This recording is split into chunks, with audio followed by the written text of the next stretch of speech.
welcome to another chapter of reading.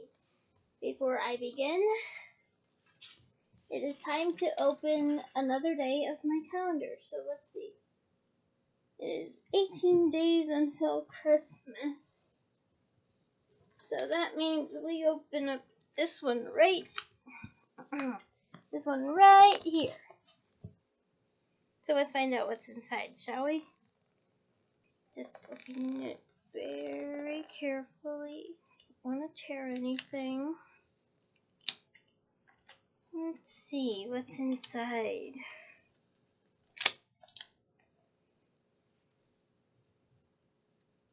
Ooh, looks like we got something good.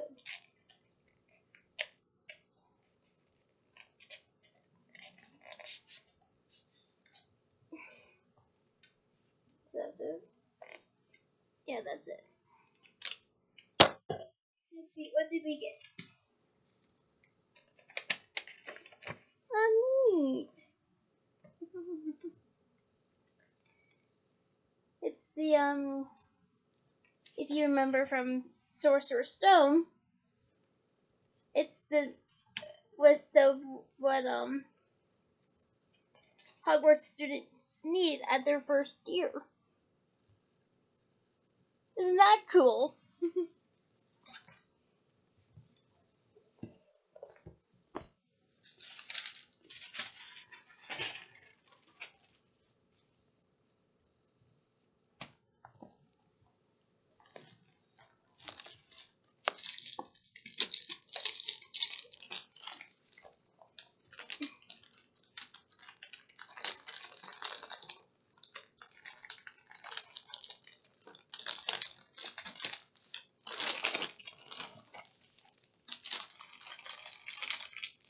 Now it's sealed up again until tomorrow.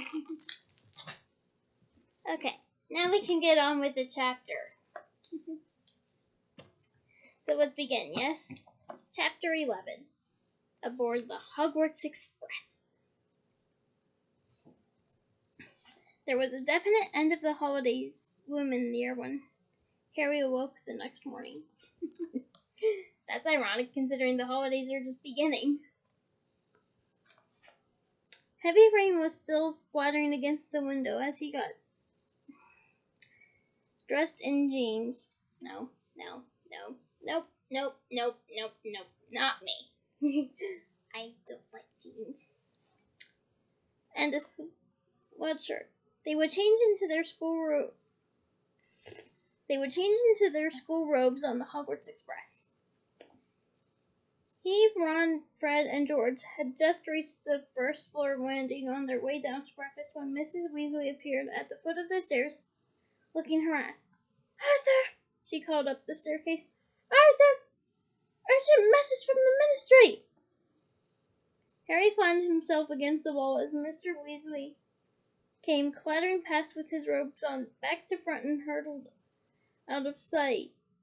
When Harry and the others entered the kitchen, they saw Mrs. Weasley rummaging anxiously in the drawers.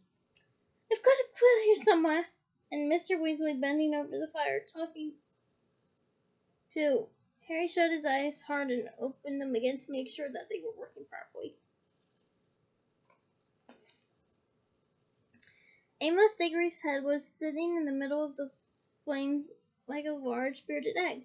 It was talking very fast, completely unperturbed by the sparks flying around it and the flames licking its ears. Foreshadowing.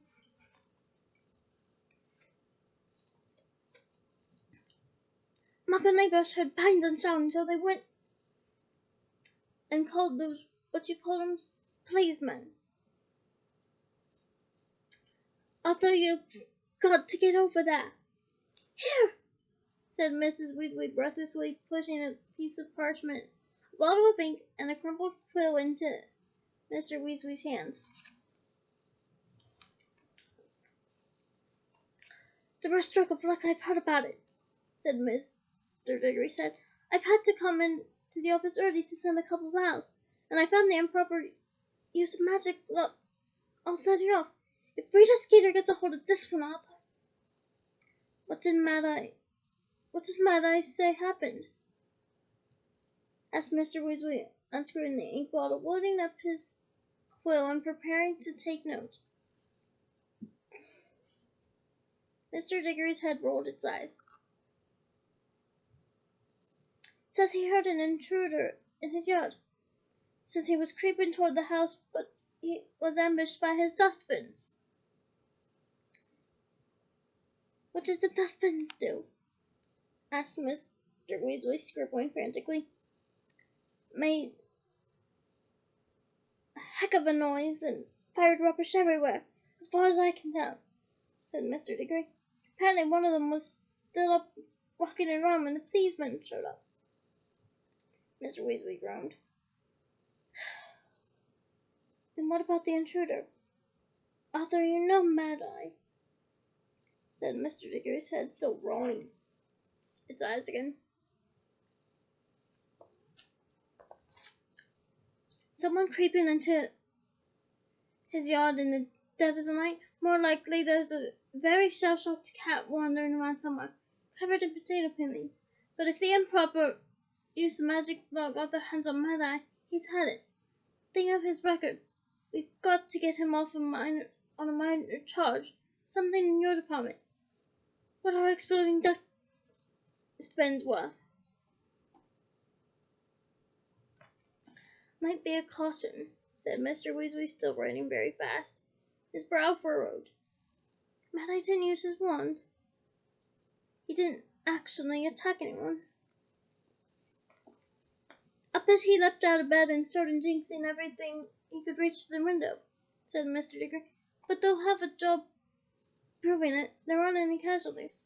All right, I'm off, Mr. Weasley said, and he stuffed the parchment with his notes on it into his pocket and dashed out of the kitchen again.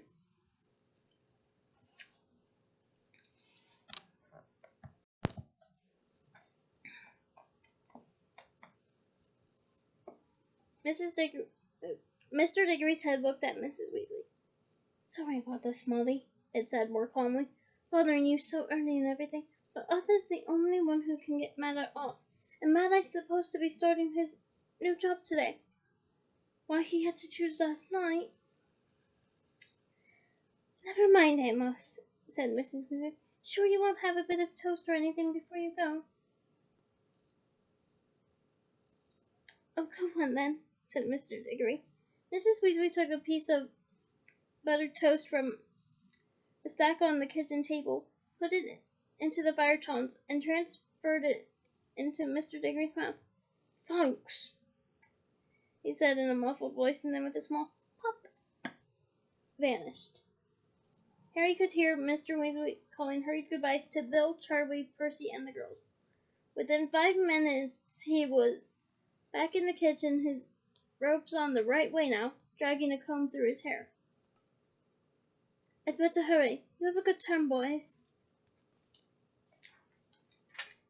said Mr. Weasley to Harry, Ron, and the twins, fastening a cloak over his shoulders and preparing to disapparate. Molly, are you going to be all right taking the kids to King's Cross? Of course I will, she said. You just look after Mad-Eye. You'll be fine. As Mr. Weasley vanished, Bill and Charlie entered the kitchen. Did someone say Mad-Eye? Bill asked. What's he been up to now? It says someone tried to break into his house last night.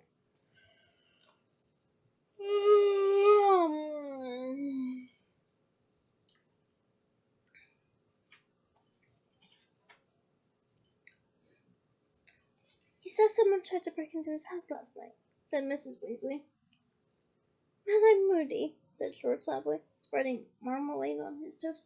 Isn't he that nutter? Your father thinks so very highly of Mad-Eye Moody, said Mrs. Weasley sternly. Yeah, well, Dad collects plugs, doesn't he? Said Fred quietly as Mrs. Weasley left the room. Birds of a feather. Moody was a great wizard in his time, said Bill. He was an old friend of Dumbledore's, isn't he? Said Charlie. Dumbledore's not what you call normal, though, is he? Said Fred. I mean, I know he's a genius and everything. Who is Mad-Eye? Asked Harry. He's retired. He used to work at the ministry, said Charlie. I met him once when Dad took me in to work with him. He was an Auror, one of the best, a dark wizard catcher. He added, seeing Harry's blank look. Half the doesn't Azkaban are full because of him.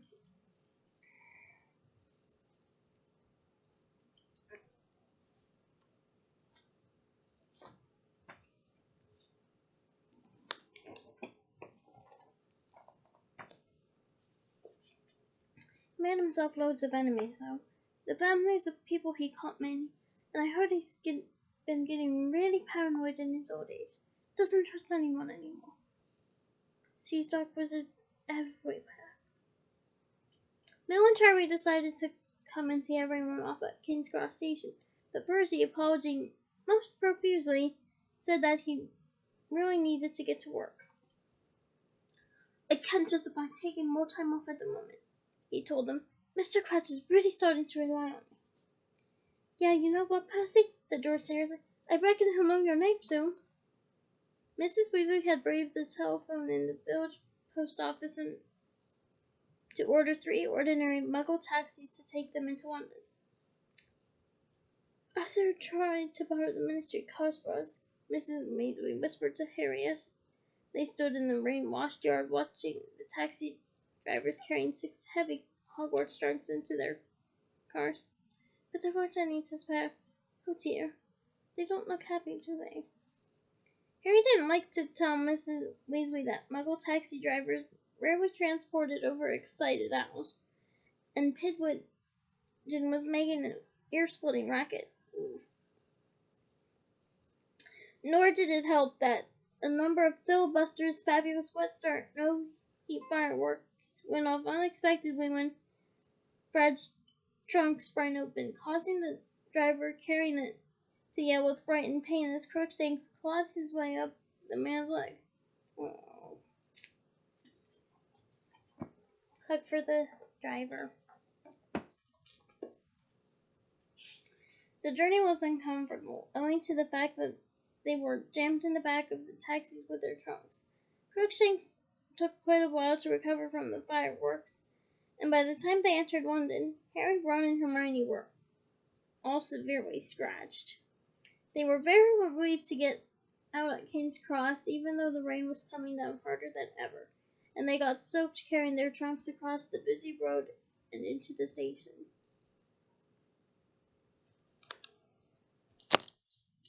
Harry was used to getting onto platform 9 3/4 by now. It was a simple matter of walking straight through the apparently solid barrier dividing platforms 9 and 10.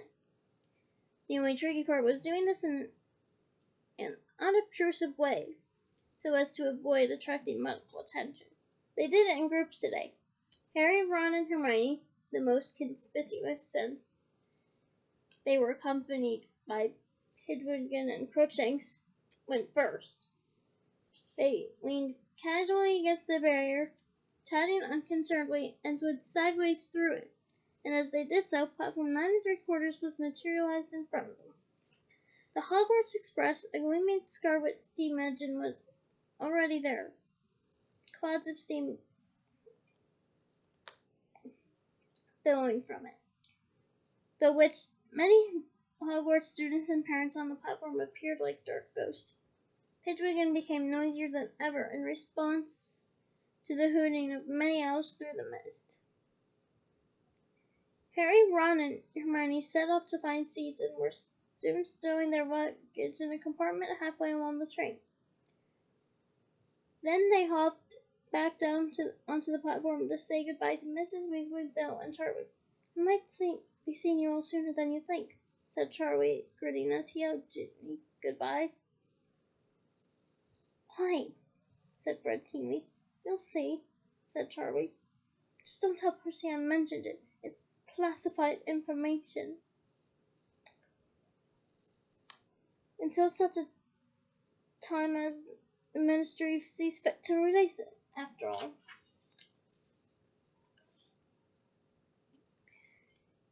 Yeah, I sort of wish I were back at Hogwarts this year, said Bill, hands in his pockets, looking almost wistfully at the train. Why? Said George impatiently. You're going to have an interesting year, said Bill, his eyes twinkling, foreshadowing.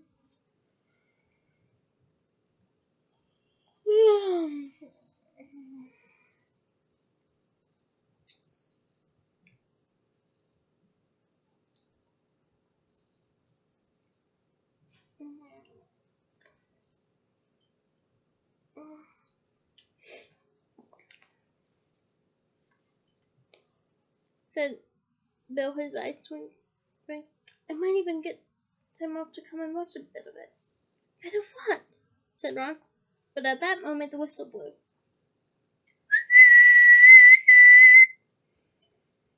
And Mrs. Weasley chivied them toward the train doors.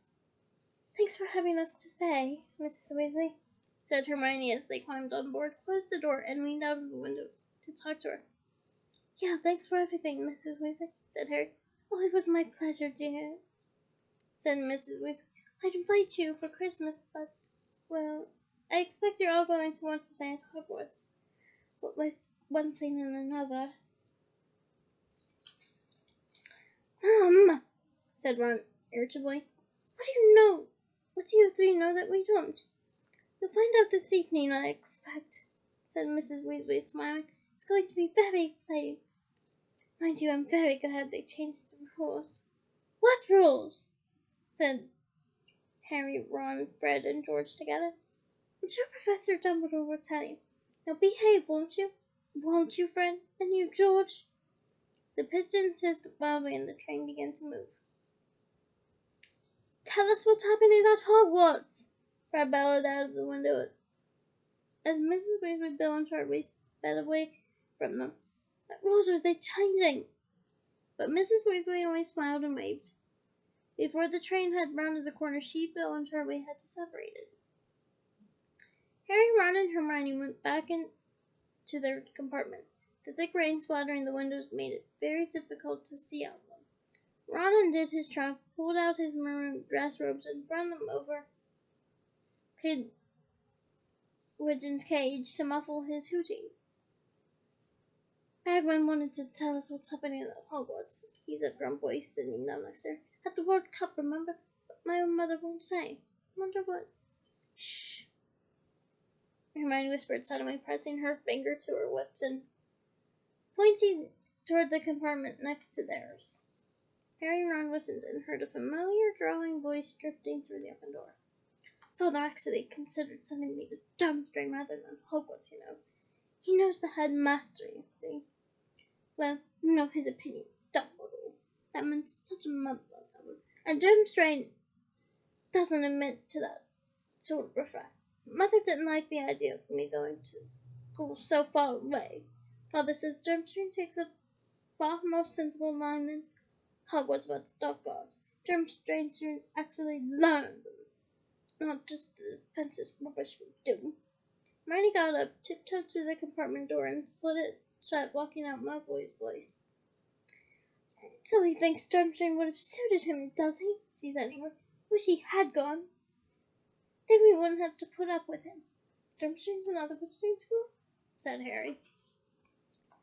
Yes, said Hermione sniffily. And it's got a horrible reputation. According to an appraisal of magical education in Europe, it puts a lot of emphasis on the dark arts. I think I've heard of it, said Ron vaguely. Where is it? What country? Well, nobody knows, do they? Said Hermione, raising her eyebrows. Basically, it's kind of like around Germany, from what I've read about it, in case you guys are wondering. So, yeah. Why not? Said Harry. There's traditionally been lots of rivalry between all the magic schools. Durmstrang and Beauxbaton like to conceal their whereabouts so nobody can steal their secrets, said Hermione matter-of-factly. Come off it, said Ron, starting to laugh. Durmstrang's got to be about the same size as Hogwarts. How are you going to hide a great big castle? But Hogwarts is hidden, said Hermione in surprise. Everyone knows that. Well, everyone who's read Hogwarts history, anyway. Still would like that book in the real world, J.K. Rowling.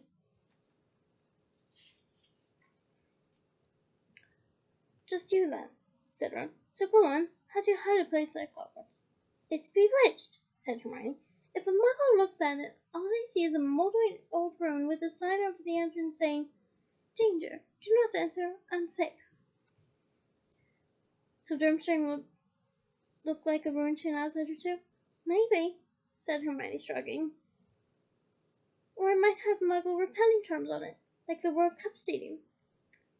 And to keep foreign wizards from finding it, they'll have made it unplottable.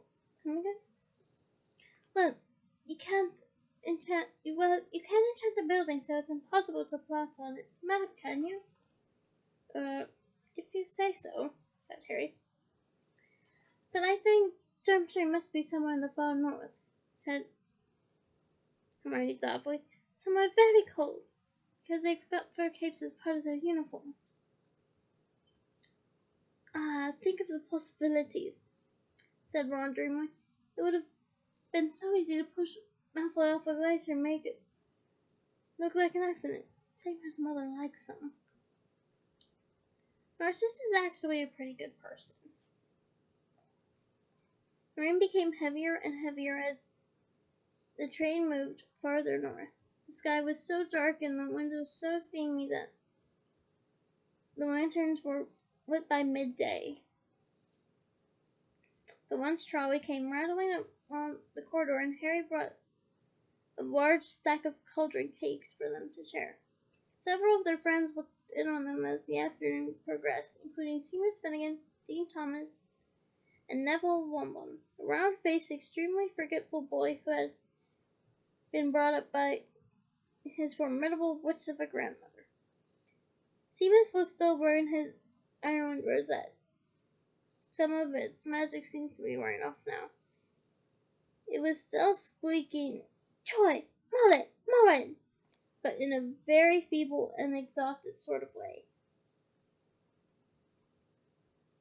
After half an hour or so, Hermione, growing tired of the endless Quidditch talk, buried herself once more in the standard book of spells grade 4, and started trying to learn a summoning charm, which, if you don't know, is Accio. Or is it Accio? Pretty sure it's Accio. Either way, a very useful spell I would like in the real world. You know how many times I misplace something that I lose track of easily? Yeah. That's pretty much how much I would love it in the real world. Neville listened jealously to the others' conversation as they relived the cup match. Gran didn't want to go, he said miserably. Wouldn't buy tickets. It sounded amazing, though. It was, said Ron. Look at this, Neville. He rummaged in his trunk up in the luggage and pulled out the miniature figure of Victor Crumb. Oh, wow, said Neville jealously as Ron tipped Crumb onto his pudgy hand. We saw him right up close as well, said Ron. They were in the top box. For the first and last time in your life, Weasley. Draco Malfoy had appeared in the doorway. Behind him stood Crabbe and Goyle, his enormous, thuggish cronies, both of whom who appeared to have grown at least a foot during the summer. Evidently they had overheard the conversation through the compartment door, which Dean and Seamus had left ajar. Don't remember asking you to join us, Malfoy, said Harry coolly. Weasley, what is that? Said Malfoy, pointing at Pidge Wiggins' cage. The sleeve of Ron's dress robes was dangling from it, swaying with the motion of the train, the molded waistcoat very obvious. Ron made to stuff the robes out of sight, but Malfoy was too quick for him. He seized the sleeve and pulled. Look at this, said Malfoy, ecstasy holding up Ron's robes and showing Crabbe and Goyle. Weasley, you weren't thinking of wearing these, were you? I mean, they were very fashionable in about 1890. You dumb Malfoy, said Ron, the same color as the dress robes as he snatched them back out of Malfoy's grip. Malfoy howled with derisive laughter. Crabbe and Goyle guffawed stupidly. So going to enter, Weasley? Going to try and bring a bit of glory to the family name? There's money involved as well, you know. You'd be able to afford some decent robes if you want. What are you talking about? Snapped Ron. Are you going to enter? Malfoy repeated. I suppose you will, Potter. You never miss a chance to show off, do you? Either explain what you're on about or go away, Malfoy, he said testily over the top of the standard book of spells grade 4. A gleeful smile spread across Malfoy's pale face. Don't tell me you don't know, he said delightedly. You've got a father and a brother at the ministry, and you don't even know. My lord. My father told me about it ages ago. Heard of him pouring his fudge. But then father's always associated with top people at the ministry. Maybe your father's too junior to know about everything. Yes. They probably don't talk about important stuff in front of him. Laughing once more, Malfoy beckoned to Crabbe and Goyle, and the three of them disappeared. Ron got to his feet and slammed the sliding compartment door so hard behind him that the glass shattered. Run! Said Hermione reproachfully, and she pulled out her wand and muttered, Reparo! And the glass shards flew back into a single pane and back onto the door. Well, making it look like he knows everything and we don't, Ron sobbed. Father's always associated with the top people at the ministry. Dad could have gotten a promotion at any time. He just likes it where he is. Of course he does, said Hermione quietly. Don't let Malfoy get to you, Ron. Him get to me? As if, said Ron, picking up one of the remaining cauldron cakes and squashing it into a pulp. Ron's bad mood continued for the rest of the journey. He didn't talk much as they changed into their school robes and was still glowering when the Hogwarts Express slowed down at last, finally stopped in the pitch darkness of Hogsmeade Station. As the train doors opened, there was a rumble of thunder overhead.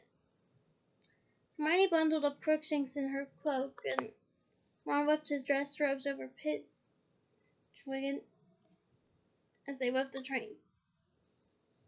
Heads bent and eyes narrowed against the downpour. The rain was now coming down so thick and fast that it was as though buckets of ice-cold water were being emptied repeatedly over their heads. Kind of like an ice bucket challenge of sorts.